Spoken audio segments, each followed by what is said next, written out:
She was trembling as she clutched the teddy bear to her chest, standing in the middle of the marble hallway with tears running down her cheeks. Her voice had just whispered those haunting words, "Daddy is alive," and the silence that followed pressed heavy on the air around her. The chandelier above swayed gently, as if even the house itself held its breath. The millionaire froze where he stood, his polished shoes sinking slightly into the thick red carpet as his heart slammed against his ribs. He had heard her words clear as glass, but his mind refused to believe them for years.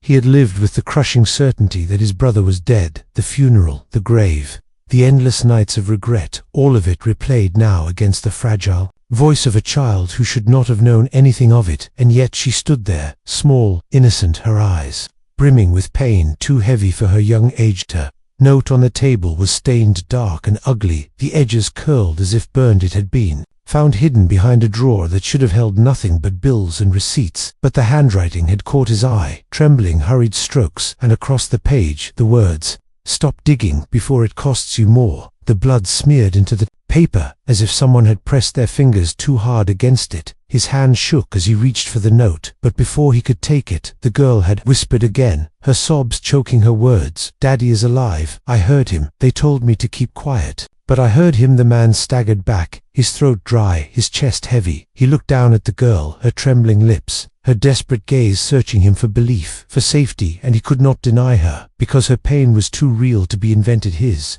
mind spun. "Who told you this? When did you hear it?" But she only shook her head, burying her face into the teddy bear, as if the bear could protect her from the truth. Clawing its way out of the shadows, the door at the far end of the hallway creaked open, the sound slicing through the silence like a knife. He spun toward it, his pulse roaring in his ears. The dim light spilled into the hall. A tall figure appeared, framed in the doorway.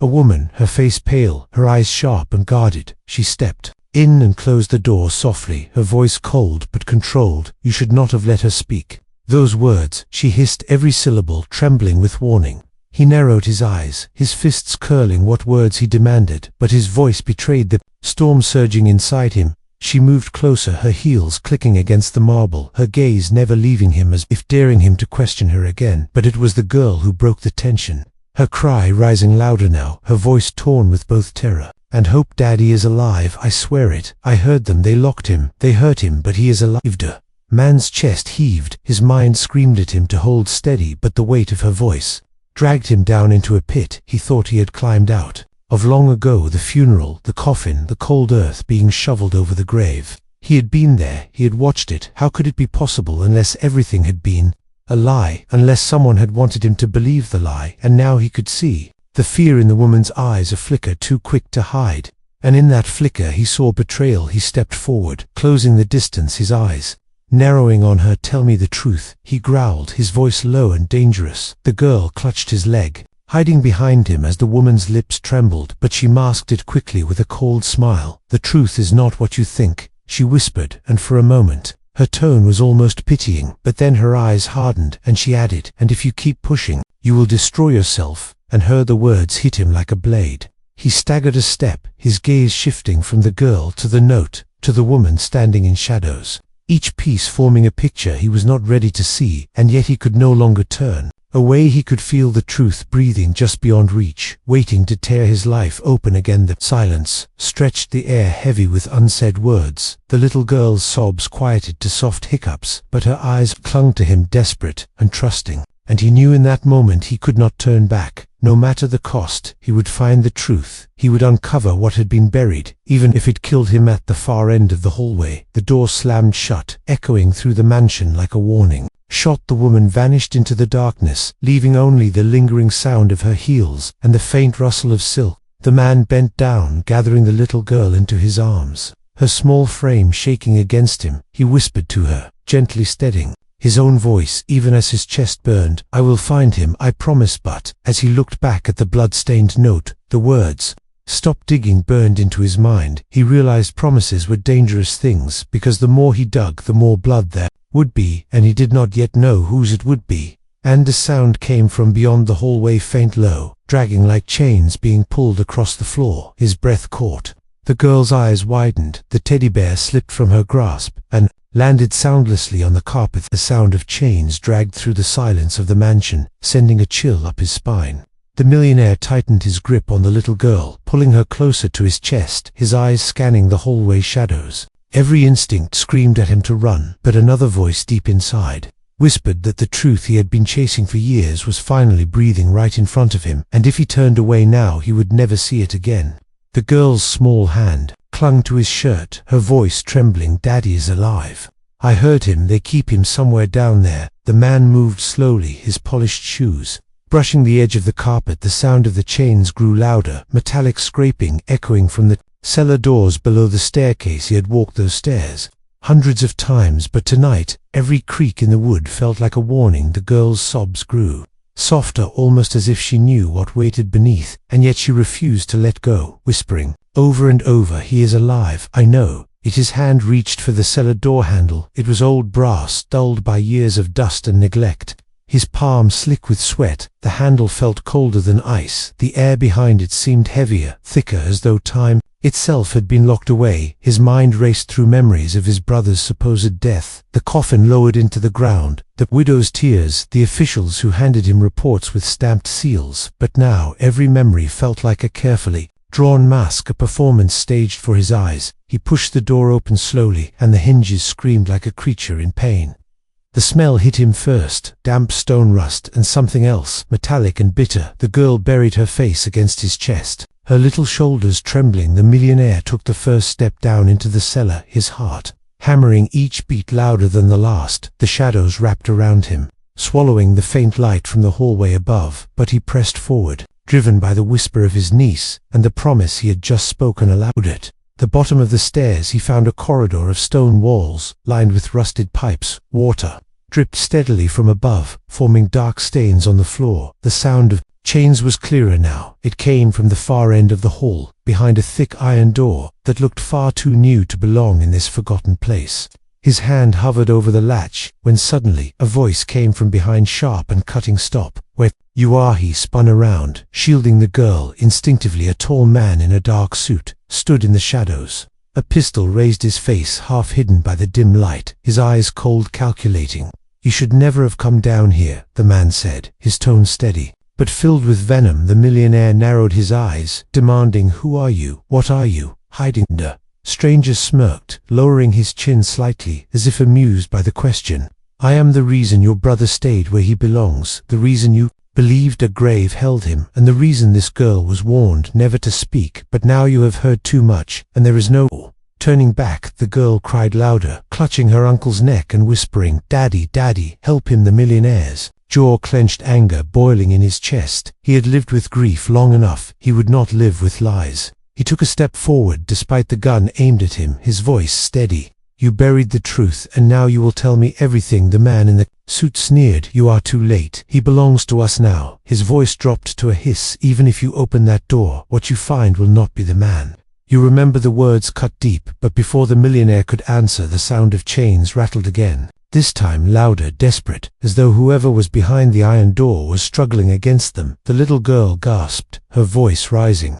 "Daddy, I hear him. He is calling." The suited man's eyes flickered with panic, and in that split second, the millionaire lunged forward, grabbing the weapon hand. The struggle was violent, raw, fists slamming into flesh. The gun clattered across the floor, sliding into the darkness. The girl screamed, her voice echoing against the stone walls. The two men grappled, their breaths ragged, their rage exploding in every blow, until finally the millionaire shoved his opponent hard against the wall. The man's head struck the stone and he collapsed. Groaning, breathing heavily, the millionaire scooped up the gun, his hands shaking. He aimed it at the stranger, but his eyes shifted to the iron door behind him. Chains rattled again, louder, urgent, desperate. He lowered the weapon and turned back toward the door, his free hand fumbling with the heavy latch. The iron scraped as it moved, a sound like thunder in the silence. The girl's eyes wide with hope, urging him, "Please, open it, please." With a final heave, he pulled the door open. The stench of rust and damp air rushed out, and in the dim light, he saw him, a figure chained to the wall, his face gaunt, his beard long, his body broken but alive. The eyes lifted, slowly meeting his, and recognition sparked through the darkness. A hoarse whisper escaped cracked lips. "Brother!" The girl cried out, "Daddy!" throwing herself forward, but the millionaire caught her, holding her back, tears stinging his own eyes, his voice breaking. It cannot be. It cannot. He staggered closer, taking in the chains that bound him, the bruises carved deep into his skin. The cruel collar at his neck, his mind a storm of grief and rage. Who did this to you, but? His brother shook his head weakly, his voice barely audible. Not now, no time, they will come back. His eyes flicked toward the man in the suit who was groaning, trying to rise. They will never let us leave. The little girl's sobs echoed louder than the dripping pipes, her hands reaching desperately toward her father. The millionaire's chest burned, his soul torn. He had lived years believing him dead, and now to see him alive, broken but breathing the truth, was both salvation and curse. He vowed through clenched teeth, I will not let them take you again. But from above the cellar came the sound of many footsteps, boots pounding against the floors, men descending, voices shouting orders. The mansion was no longer silent, it was a trap closing in. The millionaire tightened his grip on the weapon, pulling the girl behind him, his eyes fixed on his brother chained to the wall. The truth was alive, but so were the enemies who had buried it, and now the fight to escape with it had only begun. The footsteps thundered closer with each second, shaking the old beams of the mansion. Above, the millionaire held the gun in one hand, the girl pressed tight against his side while his eyes stayed locked on the chained figure of his brother, whose weak breath filled the damp air. The sound of boots echoed down the stairwell like a swarm of approaching soldiers. His heart pounded, but his resolve hardened. He knew he had only moments before they would surround him, and the truth he had uncovered would be buried once more. The man in the suit, who had been knocked to the ground, now stirred, his lips curling into a bloody smile, his voice dripping with mockery. You think you have found salvation, but all you have done is signed your death sentence. They will not let you walk out with him. They will not let you walk out at all. His laughter was low, bitter, echoing off the stone walls. The millionaire pressed the gun to his temple, silencing him for the moment. His voice low, steady, and full of fury. You will tell me who runs this, or you will not leave this room alive. The girl trembled, clutching his arm, whispering, Uncle, please, hurry, they are coming. We cannot stay here. His brother strained against the chains, his voice hoarse but urgent. Break them free. You cannot fight them all down here. If they catch us, it is over. Please do it now. The desperation in his eyes cut deeper than any blade. The millionaire turned, scanning the chains. Thick steel bolted into stone walls, but his mind burned with determination. He set the girl down. For a moment, his voice soft, stay behind me, hold the bear, do not let go. She nodded, tears streaming as she sank to the floor. The footsteps were almost at the bottom now, shadows stretching along the staircase, torches or flashlights casting beams across the cellar wall. The millionaire pulled at the chains, his muscles burning the metal and yielding. His brother groaned, his head dropping back against the wall, his voice faint. They broke me, they broke me. I tried to hold on for you, for her, but they never stopped. Please do not let them take me again. The first of the guards appeared in the stairwell, clad in dark uniforms. Rifles raised, their leader barked an order. Capture them alive. Do not let them reach the surface. The millionaire lifted the pistol and fired. The crack tore through the cellar, stone dust raining from the ceiling. One guard fell screaming, another stumbled back. The girl covered her ears, screaming as the sound echoed. Deafening rage drove him forward, his shots wild but determined. Forcing the men to scatter behind the stone arches, he grabbed a fallen rifle, pulling it to his shoulder. The recoil slammed into him, but he kept firing, pushing them back step by step. Yet more poured in, their shouts filling the air. His brother cried out, urging him, hurry, leave me, save her, do not waste yourself on me. But the millionaire roared back, never again. I lost you once, I will not lose you twice. His hands bloody, he ripped at the chains, desperation lending him strength, until finally one bolt tore free. The clang of metal hitting the floor rang like victory, though only for a breath. He pulled harder, the second shackle loosening, but still the footsteps pressed closer. Bullets sparked against stone. Near his head, the girl screamed again as fragments showered over her. The suited man staggered to his feet in the chaos, slipping toward the staircase with a cruel grin. You cannot win, he spat. You will never see daylight again.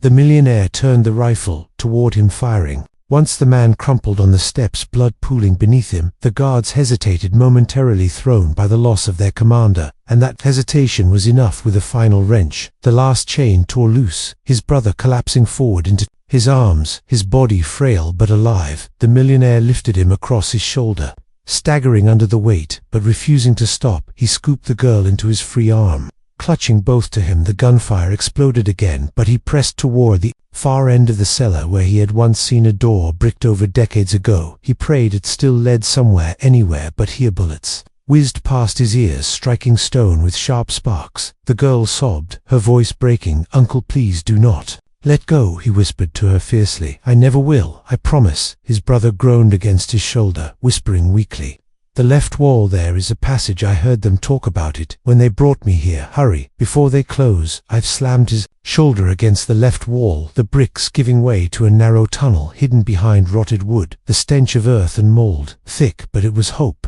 It was escape. He shoved his family through the opening just as another hail of bullets rained against the cellar door, stone shattering inches from his back. He crawled through, dragging them with him, the tunnel collapsing behind them, as guards shouted in rage, their footsteps unable to follow through the narrow crawl space. The tunnel stretched, long and winding, damp air pressing against their lungs. His brother coughed, weakly, blood flecking his lips, but his eyes burned with stubborn fire. He whispered, "They tried to bury me, but I held on because I knew one day you would come for me." The millionaire's eyes blurred with tears, but his voice was fierce. "Save your strength, we are not free yet." They stumbled into a small chamber lit faintly by moonlight, seeping through cracks in the ceiling above. A ladder stretched upward, rusty and broken in places. The millionaire lifted the girl first, her small hands clutching the rungs, then pushed his brother up, though the man could barely climb, his strength fading with each breath. The millionaire steadied him with one arm, forcing him upward with pure will while balancing himself on the ladder beneath it. The top, the girl pushed against a wooden hatch. It groaned, then burst open, cold night air rushing in stars spilling across the sky. They crawled out into a field overgrown with weeds, the mansion looming in the distance, torches flaring as men scrambled through its windows, searching, but too late. The three figures lay gasping in the grass, the night covering them like a cloak. For a moment silence fell, broken only by their ragged breaths. The girl pressed her cheek against her father's chest, whispering, "Daddy, you are alive, you are alive." Tears soaking into his torn shirt, he lifted a trembling hand, brushing her hair, his eyes wet but shining. "My little one, I never stopped loving you, not for a single day." The millionaire knelt beside them, his chest heaving with exhaustion, his mind a storm of fury and relief, but deep inside he knew this was only the beginning. The men who had chained his brother would not stop. They had already killed to protect their secret, and they would kill again. He looked toward the mansion, its windows glowing with furious light, and swore in his heart that before this was over, he would tear down every wall and drag the truth screaming into daylight. Even as resolve hardened inside him, the sound of engines roared in the distance, headlights cutting through the fields, black vehicles approaching fast. Whoever had imprisoned his brother was not finished, and now the chase had only begun. Engines roared closer, splitting the night air with a fury that made the little girl cling tighter to her father's broken frame. The millionaire crouched low in the tall grass, his eyes darting from the glowing windows of the mansion behind them too, the headlights advancing across the field ahead. His chest thundered with rage and dread at the same time. He whispered urgently to his brother and niece, "Stay down, do not make a sound." His voice cracked but carried the weight of command. The girl buried her face against her father's chest, muffling her sobs while his brother groaned. Struggling to stay conscious, the years of captivity had wasted him into a shadow of the strong man he had once been, yet his eyes burned with a fire that refused to die. The millionaire clenched his jaw, forcing his mind to focus. Survival was all that mattered now. The black vehicles screeched to a halt, their doors flinging open as men poured out, rifles glinting under the moonlight they fanned across the field, sweeping their beams of light over the grass. The millionaire cursed under his breath. He knew they had only minutes, maybe seconds, before they were discovered. He spotted an old irrigation ditch cutting across the far edge of the field, weeds and reeds growing thick around it. If they could reach it, they might slip past unnoticed. He leaned close, whispering to his brother and niece, "We crawl to the ditch. Stay low, do not stop, no matter what happens." His brother nodded, weakly, his arm around the little girl. The millionaire took the lead belly to the ground, inching forward through the tall grass, each movement slow, deliberate, every breath held as flashlights cut across the field. The men shouted to one another, forming a line closing in. The millionaire froze, pressing his face into the dirt as a beam swept inches above his head. His heart hammered, but the Light passed on. He pushed forward again, dragging his body through mud and thorns. His suit torn, his hands raw, but he did not care. The ditch was closer. Just a few more feet, then a shout split the night. "I see something over there." Flashlights converged, beams piercing the grass. The millionaire's blood turned cold. They had been spotted. He sprang up, grabbing the rifle he had taken from the cellar. He fired 3 shots, the echoes rolling like thunder. One guard fell, another stumbled, the rest ducked and returned, fire bullets cutting through the grass, sparks flashing against stones. The girl screamed, her voice torn with terror, but the millionaire roared, "Keep moving, run to the ditch." Now he fired again, covering their retreat as his brother half carried, half dragged the girl toward the dark trench. The millionaire ran after them, bullets ripping past his ears, dirt exploding at his feet. They stumbled into the ditch, tumbling down into the mud, the wall shielding them from direct fire, but the footsteps were closing in, the shouts louder. Now he turned to his brother, panting. "Do you remember the old tunnels under the farmland near here? You used to play in them as a boy." His brother nodded faintly, his face pale. "I remember one close by. If it still stands, it will lead us into the forest beyond the river." The millionaire pulled him up, determination blazing. "Then we go now." They crawled along the ditch, the enemy lights sweeping above them, voices barking orders. The millionaire gritted, his teeth pushing his family forward until they reached a broken fence tangled with weeds behind it. Half hidden lay the old tunnel entrance, wooden planks rotting but still intact. He ripped the boards away, shoving his brother and niece inside. The darkness swallowing them, he entered last, pulling the boards back to mask their escape. The tunnel was narrow, damp, and stinking of rot water dripping from the ceiling, rats scattering in the shadows. But it was safety for now. They stumbled deeper, their breaths loud in the silence, until finally they collapsed in a wider chamber, his brother slumping against the wall, the girl clinging to his arm, her eyes wide with terror, but also hope. The millionaire dropped to his knees, his body trembling with exhaustion. He placed the rifle beside him, his voice low but fierce. "They will not stop until we expose them." The girl looked up, her tears glistening. "Uncle, who are they? Why did they hurt Daddy?" His throat tightened. He glanced at his brother, whose eyes shimmered with grief and shame. His weak voice answered, "Because I discovered something. I was not meant to see something powerful, dangerous, and they needed me." Silence. The millionaire's pulse raced. "What did you discover? What secret? It's worth destroying lives." His brother coughed, blood staining his lips, but his voice steadied. "It was never about money, it was about control. I found evidence that the ones in power staged deaths, faked reports, manipulated everything, even our families. Tragedy was engineered. They wanted me erased, so the trail ended, but I lived, and now you have dragged their secret into the open." The girl gasped, trembling, "Daddy, who are they? Tell me." He pulled her close, his weak arms trembling. "They are the men who sit in shadows, who own everything, and no one even knows their names." Before the millionaire could respond, a sound echoed through the tunnel's slow, deliberate footsteps. Someone was following them. He snatched the rifle, raising it toward the dark passage, his finger tight on the trigger. A silhouette appeared, the flicker of a lantern revealing a face. He froze, his blood turning ice. It was her, the woman from the mansion, the one who had warned him upstairs earlier.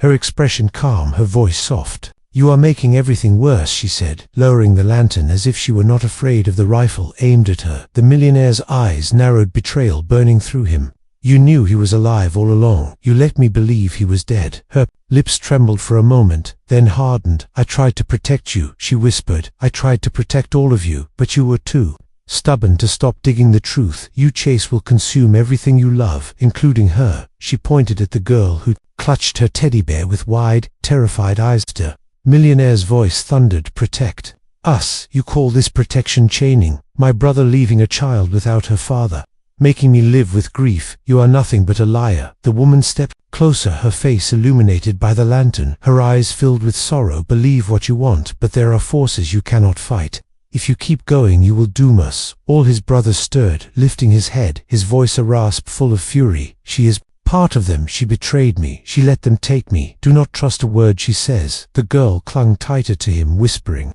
"Daddy, do not let her near us." The millionaire's grip on the rifle tightened, his finger trembling on the trigger, his heart torn between rage and the tiny sliver of doubt that maybe, just maybe, she was telling part of the truth. The woman's eyes locked with his, her voice breaking. "I begged them to let him live. I fought for it, and they chained him instead. If not for Me, he would be dead long ago. I am not your enemy, but if you pull that trigger you will never know who really is." The tunnel fell silent, the dripping water echoing like a drumbeat. The millionaire's mind split in two, his family staring at him, his brother demanding justice, the girl begging for safety, the woman pleading with her eyes, and then from behind her came more voices. The sound of men marching, torches flaring. She had not come alone. The millionaire raised the rifle higher, fury flooding him. "You brought them here. You sold us out again." The woman shook her head desperately. "No, I came to warn you. They are already here. You cannot stay. You must run now before it is too late." Her lantern flickered, the footsteps closer. Each second the walls trembling with their approach. The millionaire's breath came heavy, his decision weighing like stone in his chest. He could fire now, end her lies, or take her word, and flee into the darkness. But either way, the next moment would decide whether they lived or died. The tunnel shook with every step of the men closing in, their torches flickering like angry stars in the darkness. The millionaire's chest heaved as he held the rifle steady, his finger trembling over the trigger. The woman stood before him, her lantern casting light across her pale face, her eyes pleading, "You have to trust me. You cannot fight them all. Not here. Not now." Her voice cracked with urgency. His brother growled from the ground, his voice weak but burning with anger. "She lies. She has always lied. She let them chain me. She watched as they broke me. Do not give her another chance." The girl clung to her father's arm, whispering through sobs, "Uncle, please, do not let her hurt us." The millionaire's eyes darted between them, rage, confusion, despair, all tearing at him like closter.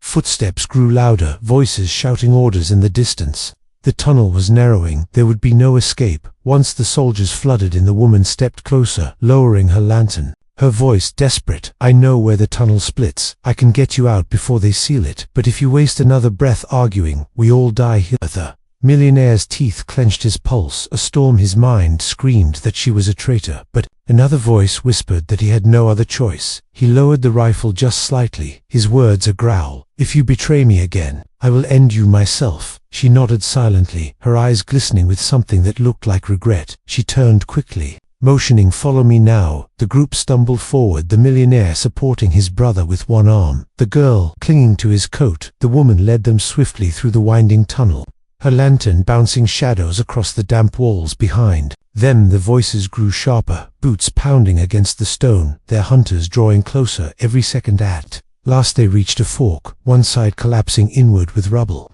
the other barely wide enough for one person at a time. The woman pushed aside the rotted boards, revealing a hidden passage. "Go," she urged. "Hurry. Your brother cannot make it far without help." The millionaire shoved the girl through first, then eased his brother. After struggling to drag him along, the woman followed behind, holding the lantern high, the sound of pursuit echoing so close now he could feel the air shake with it. They emerged into a chamber carved from old stone. The ceiling cracked, the air damp and heavy. In the center stood a rusted gate, leading upward toward faint moonlight. The woman dropped the lantern, her voice urgent. "This is the last way out. Beyond here is the forest, but it is guarded by one of them.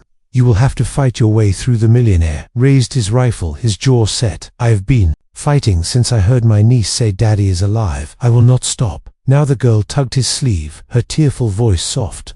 "Uncle, who are they? Why do they want us?" Her father coughed, his voice rough. "Because they fear the truth, my little one, the truth of who we are and what we know." The girl's eyes widened, confusion mixing with fear. But before he could explain, the sound of heavy boots filled the chamber. The guards had arrived. Dozens of men poured in, rifles raised, their leader at the front, tall, his face hidden beneath a black mask, his voice cold and commanding.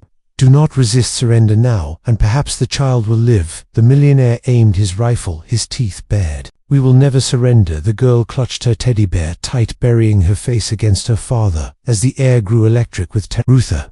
Masked man raised his hand. The guards moved forward, but before the millionaire could fire, the woman stepped out in front of him, her voice sharp. "Stop," she cried. The guards froze, confusion flashing across their faces. The masked man tilted his head, his tone low. "You again. We warned you what would happen if you interfered." She lifted her chin, her voice trembling, but steady. "I will not let you take them. I will not let you finish what you started, though." Millionaire's eyes widened. His brother stared in disbelief. The woman turned her head, slightly meeting the millionaire's gaze, her voice soft. "I am sorry for Everything but I will make it right tonight. She reached into her coat, pulling out a pistol. The guards shouted, raising their weapons, but she fired first. The shot ringing like thunder. One guard fell, another stumbled, chaos erupting instantly. Millionaire roared, pushing his family behind a stone pillar. He opened fire, bullets tearing through the chamber, sparks and dust raining from the ceiling. His brother groaned, trying to shield the girl, though his body shook with weakness. The masked leader barked orders, his men firing relentlessly. The tunnel echoed with screams and gunfire. The woman fought fiercely, moving with precision, her pistol striking targets with deadly aim. Though her face twisted with sorrow, the millionaire crawled across the ground, grabbing a fallen guard's weapon, unleashing a hail of bullets, forcing their enemies back, but more kept pouring in endless shadows, filling the chamber. His brother coughed, blood staining his lips, but he shouted through it, "You must go, take her, get her out of here, leave me." His voice cracked with desperation, but the millionaire snarled back, "Never again, I will not leave you behind, not now, not ever." The girl cried, "Daddy, no, do not leave us," her voice piercing through the chaos. Her father's eyes filled with tears, his arms trembling as he pulled her close, whispering fiercely, "I love you more than anything, never forget that even if I fall you will rise stronger." His words burned into her heart like fire. The masked leader advanced through the smoke, his voice booming, "Enough, this ends now." He raised his weapon toward the girl. The millionaire saw it, his heart stopping, time freezing in that instant. He hurled himself forward, tackling the leader to the ground. The two men wrestled, the mask shifting, revealing eyes filled with hatred and recognition. The millionaire gasped, "It is you all along." Betrayal cutting deeper than any bullet, but before he could speak further, the woman appeared, firing into the guards, covering the millionaire, her voice screaming, "Go now, take them, go." She was struck by a bullet, her body jerking. She fell to her knees, blood spilling across the stone, her pistol clattering away, yet she smiled through the pain, her voice faint. "I told you I would make it right." The millionaire felt rage like fire in his veins. He slammed masked leader against the floor, punching with all his strength. The man's mask shattered, revealing his face. The sight made the millionaire's blood run cold. It was a face he knew, a face from his past, one he trusted once before. Betrayal shattered him. He gasped, "You, it cannot be." Leader grinned cruelly, his blood dripping, but his eyes blazing. "You never understood, brother." The millionaire froze, horror sinking in his chest as the chamber roared with fire, the guards closing in, the truth exploding like a storm around him. Nothing would ever be the same again. The chamber shook with the roar of gunfire, dust and stone raining from above. The millionaire stared down at the masked man, whose face now lay bare in the dim light. The sight froze him to his core. It was no stranger, it was a blood relative, a cousin who had been thought loyal for years, a man who had broken bread with him, shared childhood memories, and stood at family gatherings, smiling. Yet here he was, leading the very men who had chained his brother and hunted his niece. Betrayal carved deeper than any blade. The cousin sneered, blood trickling from his lip. "You were never meant to see. This truth was never for you, it was for us, for those who understood power." The millionaire's heart thundered with rage, his voice breaking. "You chained your own blood, you left a child fatherless, you fed us grief, just to hide your hunger for control." The cousin laughed bitterly, his eyes filled with madness. "I did what had to be done. The world belongs to the ones who can bend it. The rest are only shadows and pawns." Your brother stumbled too close to secrets he could never hold, so I ended his place in the game, and you were meant to mourn quietly and never ask questions. The little girl clutched her father's hand, sobbing, her voice desperate. "Uncle, do not let him take us." Her father coughed, his body weak, but his eyes blazing through tears. "He betrayed us. He betrayed the family. Do not let him win." The millionaire's grip tightened on his rifle, fury surging, but the chamber was alive, with chaos guards pushing in, torches flickering. The woman who had tried to make amends lay bleeding against the stone, her breath shallow, but her eyes still fixed on him, pleading silently for him to finish what she started. The cousin lunged, suddenly grabbing for the rifle. Their bodies slammed together, the weapon clattering across the stone floor. They grappled with raw fury, fists slamming, flesh teeth grinding, blood spraying, each blow charged with years of grief and betrayal. The girl screamed, covering her eyes. Her father tried to rise to help, but his body gave way, collapsing against the pillar. The millionaire roared, shoving his cousin back, slamming him into the wall. His voice thundered, "You will never take another breath of power over us." But the cousin twisted free, producing a blade from his coat, his eyes glinting with hatred. He drove it forward. The millionaire caught his wrist, the blade inches from his chest. Their strength matched sweat, blood, and rage, mingling as the guards shouted. Closing in, the cousin's voice hissed, "You cannot save them, you will die here, and she will belong to us." The words tore through him, igniting a storm. He wrenched the blade free, driving it into the stone, the sound ringing sharp. He headbutted his cousin, sending him sprawling across the floor. The cousin gasped, struggling to rise. But the millionaire seized the rifle, aiming it down his hands, trembling yet steady, his voice low, broken.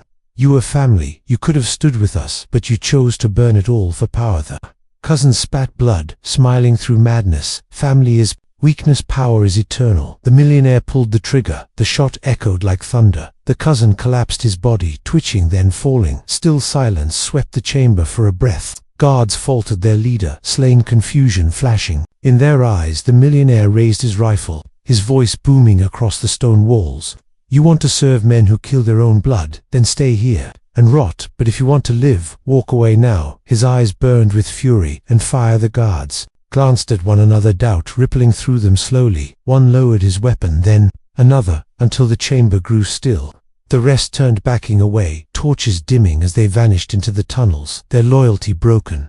With the fall of their leader, the millionaire dropped the rifle, his chest heaving, his body trembling with exhaustion. He stumbled toward his brother, who lay weak but alive. The girl pressed against him, her eyes wide with fear and hope, her small voice breaking, "Daddy, please do not leave us." Her father pulled her close, his tears flowing, whispering, "I am here, my little one. I am alive because of you. Never forget that your voice saved me." The millionaire knelt beside them, his hands shaking, his eyes brimming. He whispered, "I thought I had lost you forever, but tonight we found the truth. We paid in blood, but we are still here." His brother's hand gripped his tightly, though frail, his eyes filled with gratitude. "You saved me when I had no strength left. You gave my daughter her father." Again, no betrayal can ever erase that. The woman who had betrayed then saved them gasped from the corner, blood soaking her dress, her voice weak but steady. "I could not undo what I did, but at least I could help you see daylight." She coughed, her body trembling, her eyes fading.